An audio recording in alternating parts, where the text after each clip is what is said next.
முருகப்பெருமானின் அருளை பெற்றுத்தரும் மிக முக்கியமான விரதம் சஷ்டி விரதமாகும். திதிகளில் 6வது திதியாக வரும் சஷ்டி திதியில் விரதமிருந்து வழிபட்டால் அனைத்து தீராத துன்பங்களும் தீர்ந்துவிடும் என்பது நம்பிக்கையாகும். அதுவும் செவ்வாய்க்கிழமையும் சஷ்டியும் இணைந்து வருவது மிக மிக விசேஷமானது.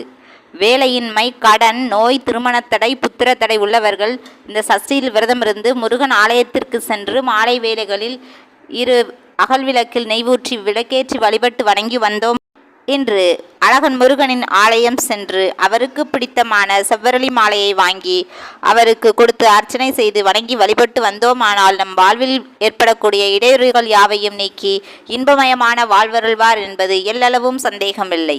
விழிக்கு துணை திருமண் மலர் பாதங்கள் மையம்மை குன்றா மலைக்கு துணை முருகா எனும் நாமங்கள் முன்பு செய்த வலிக்கு துணை அவன் பன்னீர் தோளும் பயந்ததனை வலிக்கு துணை வடிவேலும் செங்கோடன் மயிலுமே.